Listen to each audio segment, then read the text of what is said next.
Hey everyone, welcome to the Acrobatic Arts podcast. I'm Loren, and I will be interviewing some of the top leaders and innovators from the dance and acrobatic industry. If you are a teacher, performer, student, or a lifelong learner like myself, you are sure to find these episodes intriguing and full of inspiration. Acrobatic Arts is passionate about providing current and relevant information for everyone. So please, sit back and enjoy as we share our passion with you and the world. Today, I am talking with Maureen Johnson, and together we are going to provide some information about the Acrobatic Arts Professional Development Scholarship. Maureen Johnson, hello and welcome to the Acrobatic Arts podcast. Hi, glad to be here. I'm so honored that we have the chance to talk today and to see each other, virtually of course. Now, Maureen, you and I go way back. I started dancing at your studio when I was 4 years old, and you were my very first teacher. This is also true for many of the Acrobatic Arts staff, our UK division manager, and also the founder of Acrobatic Arts, Mandy Yip. So to say that you have a special place in the world of acrobatic arts is an understatement. On behalf of your former students, I would like to thank you so much for not only being our amazing dance teacher, but also one of our biggest mentors. Oh, I'm very honored that this has been the result of all those years of training and working with you. And Mandy, it's great to see. Very proud of you all. I'd like to talk about the Maureen Johnson Professional Development Scholarship, but before we do that, why don't you tell us about your background, where you grew up, how you started in dance and acrobatics, and then eventually running and owning your own dance studio? Well, as a young girl, I was always standing on my head or in splits or falling out of the armchair for some acrobatic move that I was creating or making up. I loved being upside down. So I was enrolled, not in acro per se by itself, but in a dance school where I did everything, and acrobatics became my favorite. And along with that, of course, I was fascinated with the baton, but my family maybe couldn't afford to have my sister and I do both, but I pleaded and was allowed to join the baton class on the condition that I would be good at it, because these lessons were too expensive if I wasn't going to work at it. And of course, in those days, that would have been in 1940 something, because I was about 7 years old. The classes were 35 cents a week per class. So that was the financial burden that we had to bear at that time, which today seems like nothing, but in those days, everything's relative, right?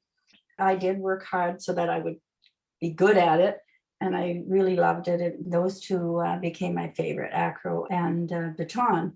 And I would waffle back and forth to having a goal of being the world's best acrobatic dancer or person and the world's best baton twirling person. And so I managed to marry those two all through my training.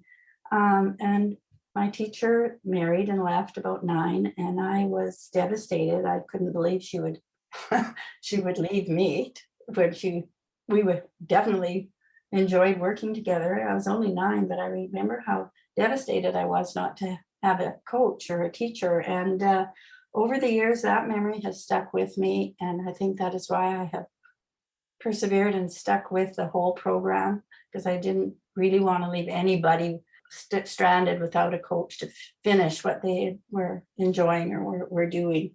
And that was a big memory for me. And acro, of course, always was a part of our training at the studio.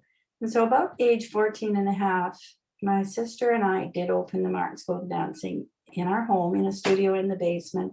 And it was mainly to help out the family, because we had moved into this house with a suite on the top floor and a suite on the bottom floor.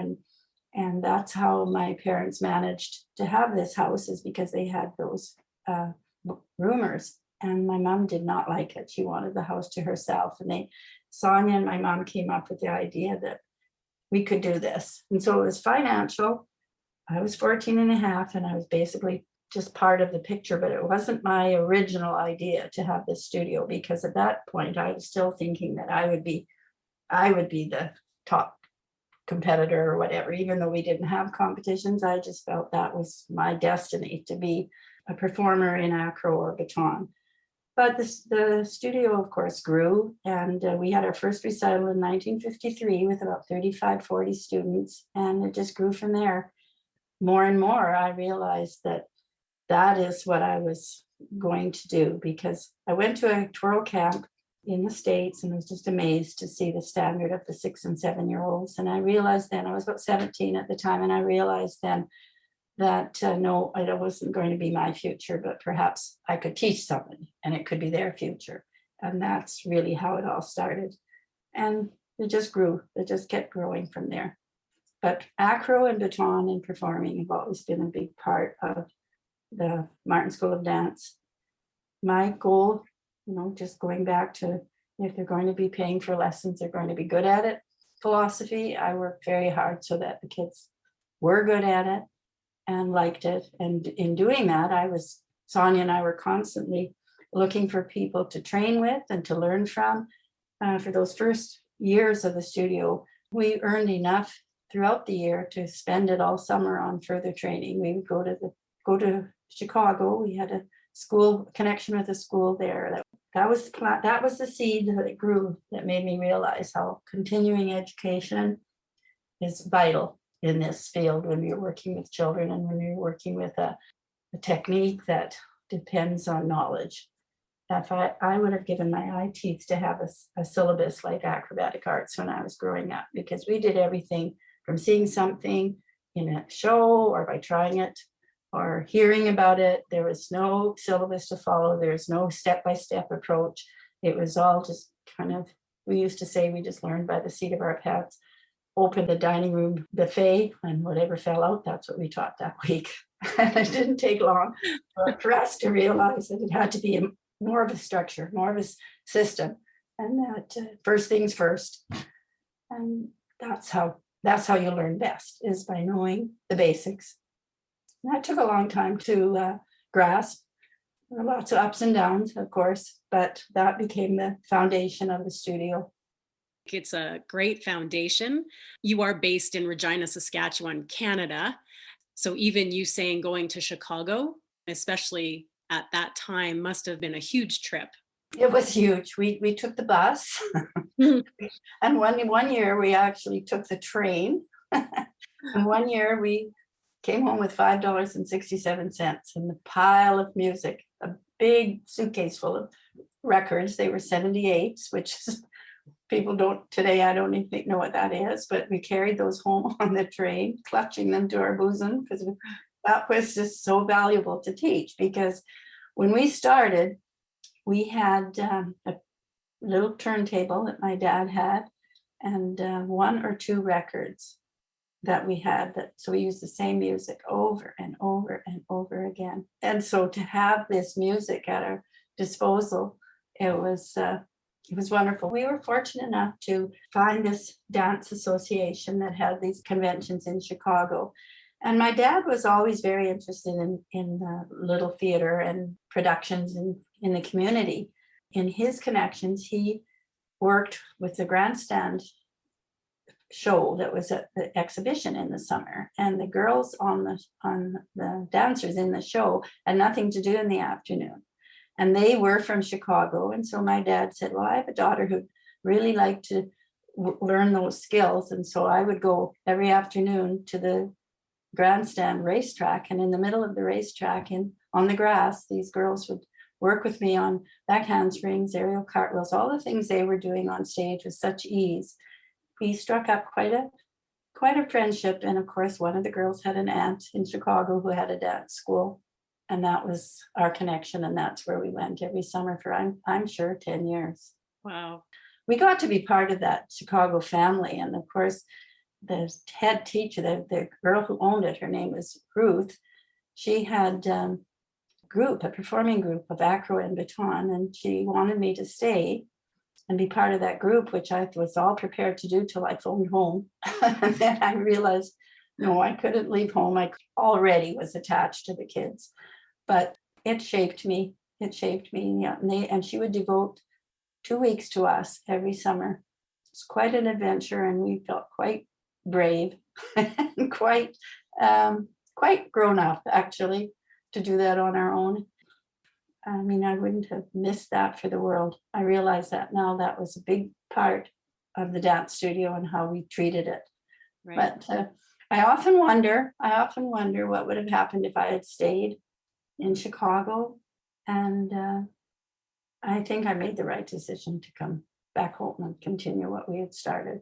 I just couldn't let the kids go without having instruction.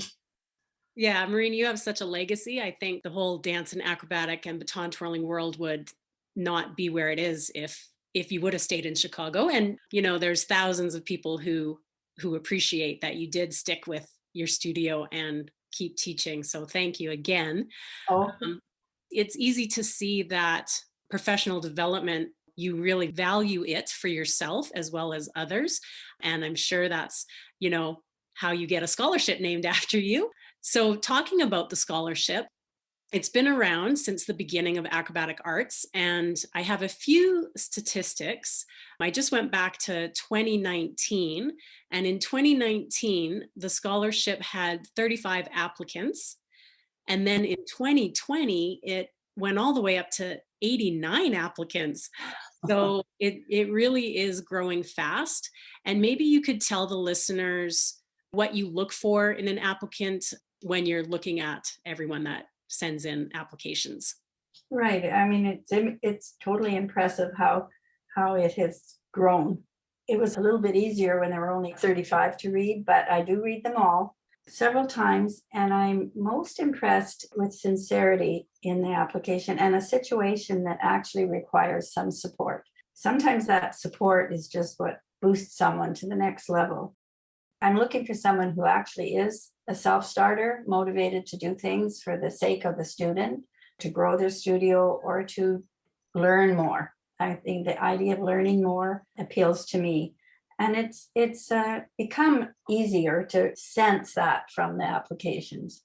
So the main thing is to feel they need a desire to learn and to improve and then to continue growing, not just to get this one little course and be done. Our level for the scholarship is a learning level. It's a kind of the first step in the door. So that's really how I sort them out. Keep sifting it down and getting the final 3 or 4, and then I read them and mull over and go from there. And I would love to hear how the follow-up has been from the recipients. That would be kind of fun to see if I'm on the right track, because this is a learn as you go thing as well. I've never had a scholarship named after me before. It was really an honor to have this, and I was just totally supportive of Mandy's project, and I just helped her with her manual. The very first manual, I'm sure it's new and improved every year. That is one thing. Mandy doesn't just rest on her laurels. She keeps going, and she does exactly, I think, what she should be doing to keep this relevant and growing. You can't ignore the basics, but there's always a way to make it better. And the idea of going step by step is what every student needs. So there's no risk of injury. Because if you look at the higher skills, when things go wrong, it's really not the upper end where the problem is. It's something in the basic that is wrong. It could be the takeoff, it could be the position of the feet. And that is something that I think is so good about the Acro Arts program, is every detail like that is taken care of. The foot position, the hand position, the width of your shoulders, like all those things. As a young student, I had to figure out for myself. And so to have it set out for a teacher to pass on, you're going to have faster progress in the end, safer progress, because you won't go beyond if they're not strong enough to hold their bridge or their tabletop or whatever it is. They have to meet the mark at each level. And I like that about this syllabus and about this way of teaching. You wanted to know if the scholarship was having an effect and if the recipients really valued it. I would have to guess that going from 35 applicants to 89 is a good indication that your scholarship is really doing a lot of good for teachers that, like you said, need it to further their education. And I just want to mention that the countries that these applicants come from are Australia, Canada, United Kingdom, United States. And then we also have ones from Spain, South Africa, Mexico, Ghana, Portugal, Philippines, Ireland, and Indonesia. Oh, So wow. they really are coming from all over the world. So Maureen, since I have you here, do you have any other teaching tips for teachers that you'd like to pass along? Yeah, a few little things. I think the biggest one is not to skip steps. Everyone learns at their own pace, and some have more problems with one area than another. But it is important, even for the fast learners, that you go through every step. Don't skip it. You don't have to stay at each stage long. You just have to do it so that the next one is more possible. That's a hard thing to follow through on, because as a teacher, we're always just maybe a little bit impatient to move on to the next exciting skill. The not skipping steps is a big one for me. When I was learning in the racetrack oval, we were working on back handsprings and aerial cartwheels. And I know I would have learned them a lot faster if I'd spent more time on conditioning, if I had been spent more time on holding a handstand, if I had worked on jumping skills, all sorts of things that you just didn't do in those days. You just said, do this, and so you try to do it. Well, that would have prevented a lot of crashes to the floor. And more importantly, I was never confident with those skills. I loved them. I wanted to do them. I did do them, but it was more bravado rather than the confidence of knowing how to do it. Mm. So it's here's what you do, here's how you do it. And then when you get good at it, now you know why you do it. And when you're teaching, a teacher needs to know the what, the how, and the why, because those are all stages of development in mastering anything. First, you have to know the what, and then here's the how. And now as a senior teacher, I know why we did it that way. And I can remember teaching primary ballet and doing a little sautés in first. I thought at the time that when you sprung up into the air, I knew you were to go off your toes, but I thought you gripped your legs in the air, if that makes sense. Mm-hmm. And an examiner actually told the teachers, told the class, didn't tell me. I took everything personally. I thought they were speaking directly to me, but of course it was to the whole class, that you will know why you have to leave the heels apart on these little sautés in first when you're teaching entrechatsis in advanced. Well, from primary to advanced is about 8 years of instruction. So, but that stuck with me. And when I did get up to the advanced, yes, you have to have your legs relaxed so you can do those beats. And if you're gripping your legs on the sauté, you aren't able to do the beat. So from starting with a little primary, if you teach them to grip their legs, you are preventing them from ever learning entrechatsis in the advanced.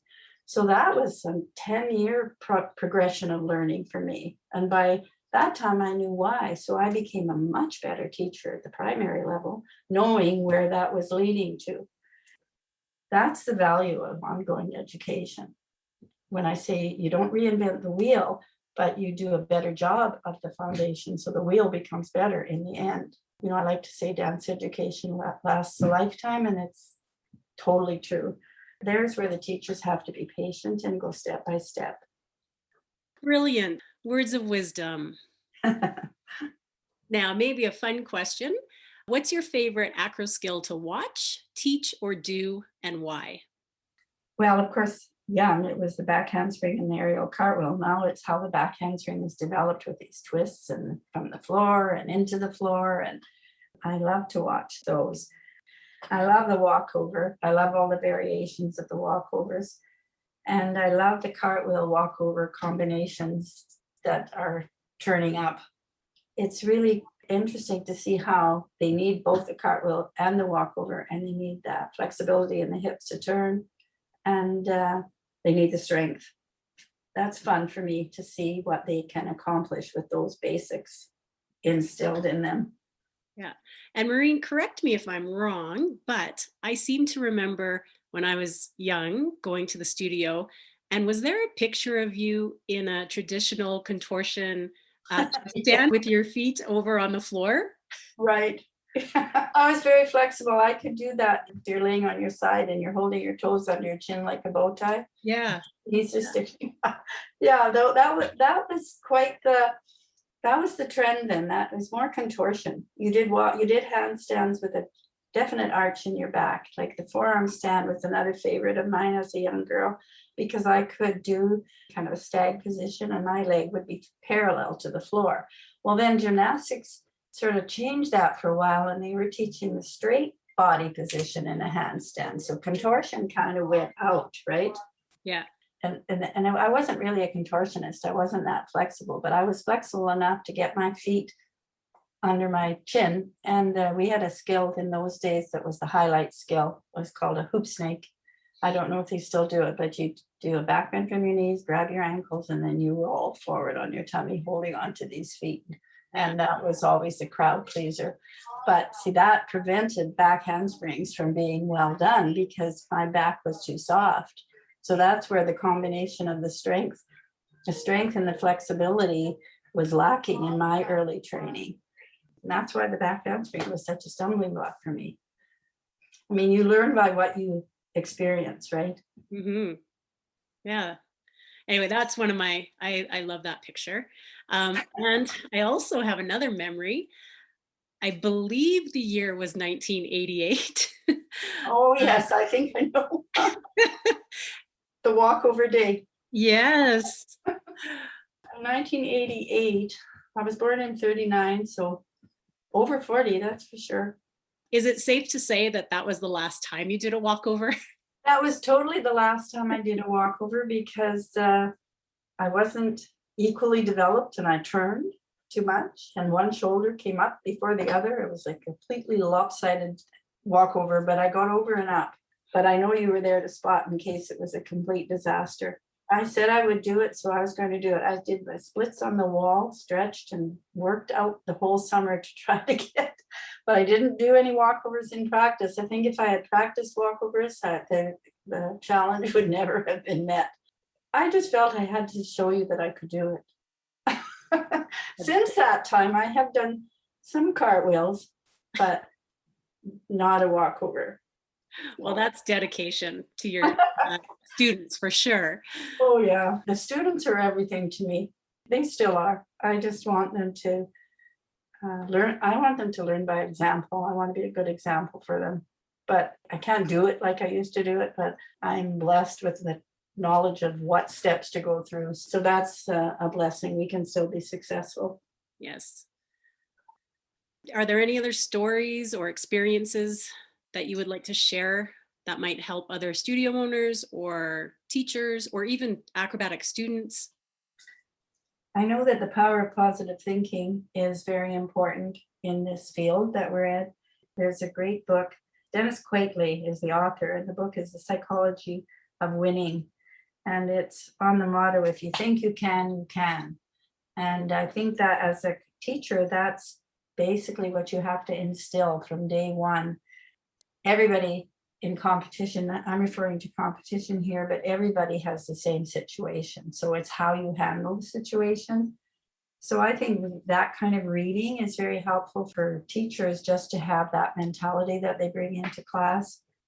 What motivates one might not motivate another. As a teacher, you have to be all things to all people. So I wear the different hats and I learn how to motivate each individual. And where that becomes a little bit of a tricky spot is when you have a group or a team, because it has to be one way for all. You can't have 3 or 4 different rules going on within the same team. And I think that's an important part of teamwork. And that's a big important part of teaching, in getting your team of people, whether it's a dance group or an acro group, to work together to develop trust in each other. And so if they've all had the same basis and they grow with the same outlook, you end up with a strong team of people. I think that's one of the most important things of what a lifetime in dance and acro in competition brings, is that you're turning out good people that take a task and see it through. And that's a life lesson. That's not just learning a back handspring. So I think we will end it there. That was so touching that one of our most important jobs as a teacher is to turn out good people. And wouldn't the world be such a great place if we had more great people? So, Maureen, this has been truly amazing. Thank you so much for taking the time to talk with me today. Oh, you're welcome. Thank you for asking me, and good luck with what's coming up.